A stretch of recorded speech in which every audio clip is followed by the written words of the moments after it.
Hello everyone, welcome to knowledge of law. कुछ viewers ऐसे हैं, मुझे लगता है न्यू व्यूवर्स है, जिन्होंने पूछा है कि मैम हमने एलएलबी करनी थी बट हमने बीए करना स्टार्ट कर दिया है, क्या हम बीच में छोड़ दें? भाई मैं तो ऐसा कभी नहीं आपको बोलूँगी।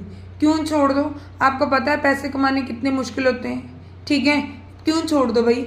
अगर आपको नहीं पता था, ये आपके साथ नहीं हो रहा, आप अकेले पर्सन नहीं हो, सबके साथ होता है। इवन हम सबके साथ भी ऐसे ही हुआ था। नहीं पता चलता कि प्लस टू के बाद हमें किस फील्ड में जाना है, 10th के बाद ही हमें प्लस वन में कौन से सब्जेक्ट रखने चाहिए, कौन से नहीं। ये एक लाइफ का अपना अपना पार्ट है भाई, कोई बात नहीं पता चला आपने अगर ग्रेजुएशन में हो, ग्रेजुएशन अच्छे से करो, साथ साथ में आप अपनी इंग्लिश इंप्रूवमेंट कर सकते हो। ग्रेजुएशन में अब मुझे नहीं पता कि आप कौन से सैम में हो। अगर ग्रेजुएशन के आपने फर्स्ट सैम क्रैक कर लिया है, सेकंड सैम की प्रेपरेशन चल रही होगी, सेकंड सैम करो। अगर मुझे लगता है कि जैसे अपना 1 ईयर कंप्लीट हो चुका है, ठीक है, न्यू सेशन स्टार्ट हो रहे हैं, तो मे बी अभी आपका 3rd सैम होगा, ठीक है। तो भाई इसे छोड़ो मत, आप एलएलबी 3 साल के कोर्स करके भी कर सकते हो। अगर मैं एलएलबी की बात करूं तो इसके ऊपर मल्टीपल वीडियोस मैंने डाल चुकी हूँ इसी चैनल के ऊपर, शॉर्ट में भी डिटेल में भी। अभी रिसेंटली एक डिटेल में वीडियो डाली है, फुल कोर्स, ठीक है, कि एलएलबी कैसे करें। एलएलबी 2 वे से होती है।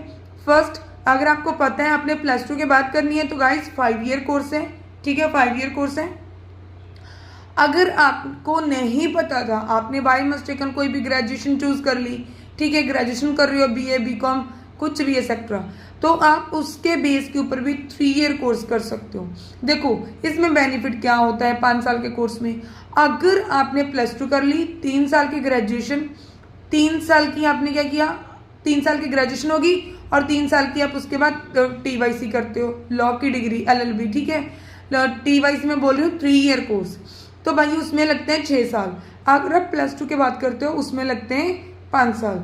इतना ही बेनिफिट होता है 1 साल का, तो कोई बड़ी बात नहीं है। देखो आपने अगर कर लिया है ग्रेजुएशन में भी एडमिशन, तो आप अपनी ग्रेजुएशन कंप्लीट करो, बीच में पढ़ाई मत छोड़ो। एडमिशन फीस वगैरह कॉलेज वाले रिफंड इतनी जल्दी नहीं करेंगे, ठीक है। कई बार तो कॉलेज वाले बिल्कुल करते भी नहीं है, ठीक। तो इसलिए मैं बोल रही हूँ अगर आप कर रहे हो तो अपनी ग्रेजुएशन कंप्लीट करके ही एलएलबी की डिग्री करो, अदरवाइज आप अपनी पहले ग्रेजुएशन के ऊपर पूरा फोकस करो।